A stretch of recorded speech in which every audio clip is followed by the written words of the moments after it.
저는 아줌마예요. 내일 모레 40살인 아줌마고요. 그리고 아이가 둘이 있습니다. 그래도 제가 전생에 나라를 좀 시게 팔았나 봐요. 그래서 아들만 둘이고요.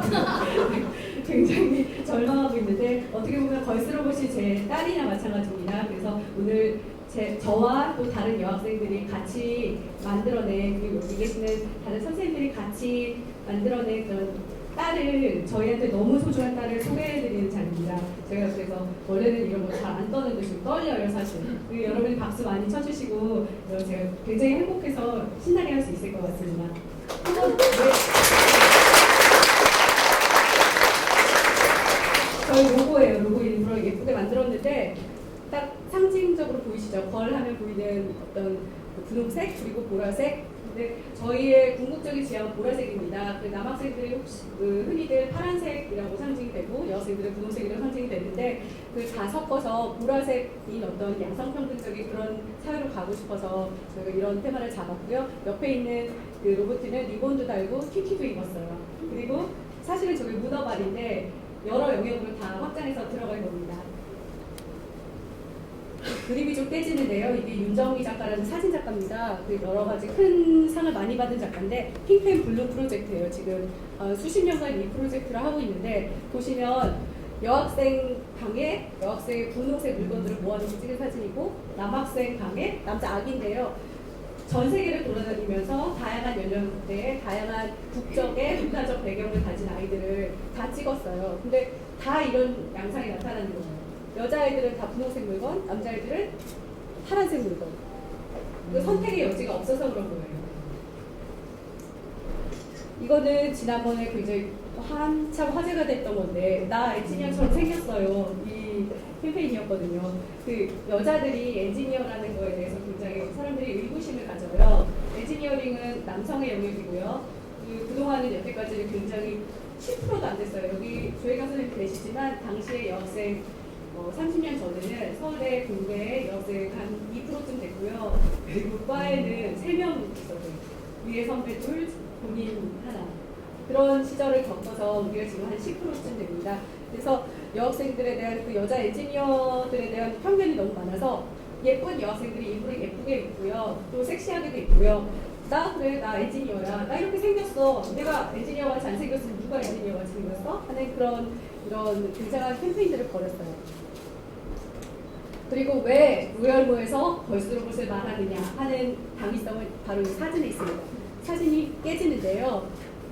보세요. 제가 하나씩 설명해 드릴게요. 저기 여자 몇 명인지 세워보세요. 저기 하나, 저기 둘, 여기 셋, 이쪽에 넷, 그 뒤에는 다 남자분이시거든요. 그리고 이 앞에 둘은 애기 엄마, 이분도 애기 엄마, 아들 데리고 오셨어요. 애 데리고. 그러니까 로봇맘들인 거예요. 로봇맘. 저도 사실 로봇맘이었어요. 지금은 애가 로봇 안 한다고 해서 제가 하고 있는데요. 저희 애가 백스 국내대 세계 챔피언 대회 나갔던 국내 챔피언이었어요. 근데 지금 10살인데 그 친구가 로봇 엄마판이구나. 나는 살아야겠다 하고 빠져나갔어요. 그래서 제가 하기로 했고요. 그 친구랑 미국에 갔을 때 사실은 그 세계대회에 나가서 제가 이 옷에 영감을 받았어요. 거기에 어떤 미국 여자아이가 팀에 보라색 팀이었던 거니까 보라색 튀티를 입고, 근데 걔는 젊으니까 이렇게 짧은 거 입었죠. 저는 내일 모레 40이니까 이렇게 긴 거 입고, 그래서 짧은 튀티를 입고 위에 흰 티셔츠를 보라색 후리를 맞췄더라고요. 보라색을 입고 머리를 이렇게 발레리나처럼 틀어 올리고 너무 예쁜 거예요. 그리고 로봇을 막 조종하고 만지는데 제가 진짜 뻑 봤어요. 뻑 봐서 저거 나 여성성과 로봇이 공존할 수 있는데 왜 우리는 여태까지 그걸 부인했나? 로봇계 일하는 여자들은 다 남자 같아야 되고 그렇게 예쁘면 안 되나? 그런 생각이 들더라고요. 그래서 제가 그걸 컨셉을 잡아서 이런 걸 만들었고요. 이 중에 있는 로봇맘들 빼고 그 네이버 직원, 여기 공감 빌려주신 직원 빼고 운영진 빼고 나면 그때 여학생 1, 2회 때 불과 1명, 2명이었어요. 동아리 선배 따라온. 그게 로봇계의 현실이고요. 근데 지금 보세요. 저희가 어떻게 보면 이게 어퍼머티브 액션인데 적극적으로 여학생을 유치하는 파티도 하고 이런 어떤 행사를 한다고 하고 여학생 공모를 벌이고 그렇게 하면서 여기 지금 여학생 비율을 한번 불러보세요. 여학생 손 들어보세요. 여자분 다 손 들어보세요. 여성. 적어도 2명은 아니죠? 지금 한 30-40% 이상 되는 것 같아요. 이렇게 달라지는 거예요. 그리고 달라지면 아까 태웅님 말씀하셨던 것 같이 다양한 배경을 가진 사람들이 다양한 생각을 녹여낼 수 있으니까 이게 바로 당위성입니다. 이거는 저 카이스트의 전치영 교수님께서 자료를 먼저 선뜻 주셨거든요. 제가 요청하지도 않았는데도 먼저 주셨는데 강의 자료를 아예 풀로 주셨어요. 그 중에서 따온 건데요. 여기 보세요. 과학고와 영재고 그리고 카이스트의 여학생 비율인데 그나마 굉장히 적극적으로 하고 있는 데가 20%가 안 됩니다. 그리고 과학고에서 20%가 못 넘어가죠. 그 애들은 의대 가는 겁니다. 그리고 이거는 또 미국의 경우인데요. 여기서 그 여성들의 메이저가 그 전공이 어떻게 변하는지 표를 보세요. 이것도 전채영 선생님이 자료를 주셨는데 컴퓨터 사이언스, 컴퓨터공학과가 지금 빨간 줄이고요. 그리고 물리학이 여기 하늘색 줄이에요. 위에 두 개는 하나는 의대고 하나는 법대예요. 의대 법대는 올라가고 있고요. 이쪽에 특히 컴공은 쭉 떨어지고 있어요. 무슨 일이 일어난 걸까? 불리하다는 걸 깨달은 거죠.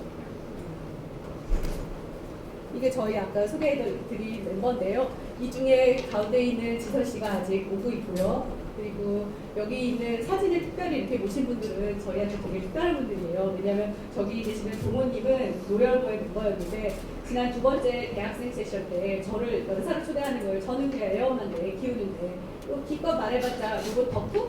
로봇 덕후고 한 10년 덕후였어요. 그 휴보 만들 때부터. 그때 덕후였고 그리고 제 친구가 휴보 만든 팀이었기 때문에 박일우 교수라고 지금 그 가운데 교수인데요. 그 친구가 저랑 같이 고등학교 때 과학경제였어요. 그래서 저랑 같이 옆에서 공부하던 친구, 경시대에 같이 나갔던 친구, 저 최고 수상 받을 때 야 너 못하냐 하고 말했던 그 친구는 휴보를 만드는데 저는 시집을 갔거든요. 그때 제가 굉장히 각성을 했어요. 그게 제 1차 각성이고 그 가운데 박일우 교수의 직속 제자인데 이 친구가 저한테 2회 때 아줌마지만 왜 로봇을 좋아하는지 발표해달라는 거예요. 그래서 제가 발표를 하기도 했죠. 그리고 그때 로열부에서 덤밍아웃을 하고 저 로봇 덕후다. 앞으로 로봇에 대한 모든 얘기 내가 다 듣겠다. 왜? 저는 기자 출신이니까. 저는 중앙일보 기자였거든요. 그래서 내가 바닥부터 위까지 다 들을 테니까 앞으로 나한테 얘기해달라고 선언을 했어요. 이 형네 미친년은 나야? 하고. 그래서 그 이후로 제가 로봇계에 들어왔고요. 한 2-3개월 됐습니다. 그리고 이 밑에 계시는 분은 표일성님이라고 지금 일본 큐시대에서 정우정님과 같이 박사하고 계시는 분인데요. 이 양반은 지금 네이버에서 그분도 디펜스라 못 얻는데 정말 후방에서 엄청난 지원을 해줬어요. 그러니까 저희가 백기사라고 부르는 분이거든요. 여기 탄생미아 나오죠? 박동호 씨가 제 강의 들은 다음에 엄마 생각나요? 여친 생각나요? 걸 세션 역시나 하고 처음 제안했어요. 동호님 어디 계세요? 동호님 박수 좀 받아야 되는데 나오세요. 잠깐 나오세요. 그리고 윤성님은 지금 자리에 안 계시지만 그리고 그 밑에 바람잡이라고 제했는데 영웅님도 나오세요. 영웅님. 영웅님 영웅님은 나오세요. 나비넥타이 메고 제가 서브할게요 그랬어요. 그래서 제가 너무 예쁜 거예요. 완전 턱 갔어요. 또 그 말에 이 말들에. 그리고 우리 문직이라고 했는데 이 로열부의 문을 태웅님이 열어주지 않으셨으면 저는 못 들어왔어요. 문 열어주셨고요. 태웅님 뒤에 계시는데 박수 좀 쳐주세요. 그래서 우리 멤버들 소개했고요. 그리고 저희한테 제가 요청하기도 전에 먼저 자료도 주시고 그리고 해외 여성 로봇공학자분들한테 메시지를 받아주신 분이 계세요. 김진욱 로보티즈 상부님이 메시지 주셨고요. 해외에서 유펜에 계시는 그 마크임, 데니얼리 같은 정말 엄청난 교수님들이거든요. 드렉슬대 김민준 교수님 이런 분들이 응원 메시지 보내주셨고 그리고 아르헨티나의 여성 공학자도 저희한테 메시지 주셨습니다. 메시지 계속 올릴 테니까요. 계속 확인하시고 확산시켜주세요. 네. 그리고 여기 5분의 저희가 교수님, 박사님, 연구자, 예술가 모셨습니다. 여기 굉장히 다양성을 저희가 존중해서 만들었거든요. 결혼을 하신 분도 있고 안 하신 분도 있고 아이를 낳으신 분도 있고 낳지 않으신 분도 있고 그리고 이분들이 그 아이 결혼했지만 아이를 낳을 예정인 분도 있고요. 굉장히 다양한 우리가 여성의 라이프 사이클에서 다양하게 가질 수 있는 모든 면을 다 고려를 해서 모셨고요. 그리고 연구 분야도 다양합니다. 저기 계신 이동희 교수님부터 보면 저분은 하드웨어 머리예요. 지금 기계과 나오셨고요. 가장 하드웨어에 가까우신 분인데 지금 HRI 하고 계시거든요.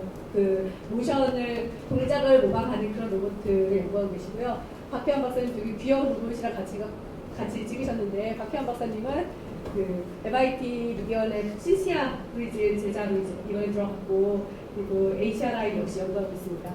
그리고 조혜교 교수님은 30년 동안 홍일점이었어요. 로봇계에서 30년 동안 홍일점이신 그런 분이고, 그 큰 세계 그 학술대에서 상도 타시고 굉장히 꿋꿋하게 자리를 지켜주신 분이고요. 그 교육용 로봇의 데모시고요. 조경 교수님은 원래는 게임을 하셨는데, 게임의 인공지능 하셨는데, 지금 로봇계로 넘어오셔서 로봇의 인공지능, 그리고 비전 하시고요. 국방 로봇 쪽에서는 소프트웨어에 이분밖에 안 계세요, 여자가. 그리고 엄민설 작가님이 여러분 다 아시는 한재건 박사님의 아내이자 본인이 스스로 굉장히 커리어를 갖고 계시는 그런 그 키네틱 아티스트고요. 그리고 오늘은 그런 아트에 대한 얘기지만 동등한 결혼 생활에 대한 얘기를 하실 거거든요. 파트너 잘 고르는 거. 남편 자랑인데 저 너무 동의해요. 그래서 각자들 그런 어떤 결혼과 인생과 아이와 연구에 대한 이야기들을 지금부터 해주실 겁니다. 그럼 여러분 신나게 박수 치면서 시작해 봅시다.